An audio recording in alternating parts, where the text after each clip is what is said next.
Famous K-pop band যাদেরকে এক কথায় মেগাস্টার ব্যান্ডও বলা হয়, এই বিটিএস তৈরি করে তো হাইপ নামক রেকর্ড লেভেল কোম্পানি, যে কোম্পানির এর আগে নাম ছিল বিগ হিট এন্টারটেইনমেন্ট। মাঝখানে এই কোম্পানির ম্যানেজমেন্টের মধ্যে ঝামেলা সৃষ্টি হওয়ায় অনেক বিতর্কের জন্ম দিয়েছিল, কিন্তু এখন হাইপের বিরুদ্ধে উঠল বড় একটা অভিযোগ। তাদের বিরুদ্ধে অভিযোগ হলো তারা বিটিএস এর অ্যালবাম নিয়ে করছে সাজায়েগি মার্কেটিং।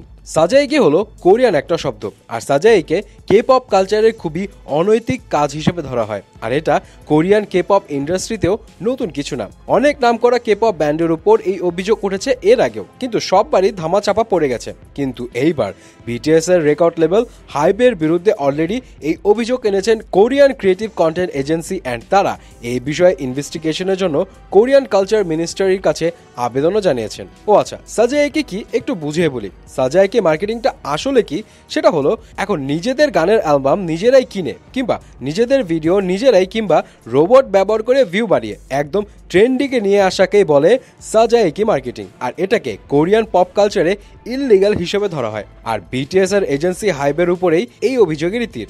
এর আগে 2017 সালেও একই অভিযোগ উঠেছিল হাইপের বিরুদ্ধে যে তারা 2015 সালে এই একই কাজ করেছিল বিটিএস এর অ্যালবাম হিট করানোর জন্য, এবং সে সময় তাদের এই বেআইনি কাজের খবর ফাঁস করে দেওয়ার ভয় দেখায় 4 ব্যক্তি, যাদের মধ্যে একজনের নাম ছিল মিস্টার লি।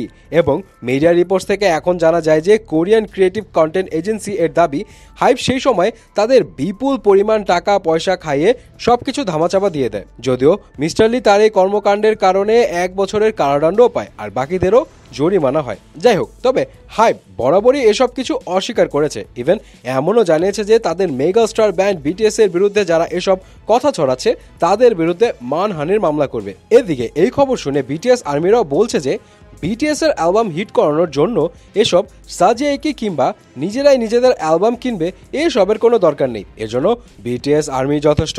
যাই হোক, এখন দেখা যাক আসলে শেষ পর্যন্ত কি হয়।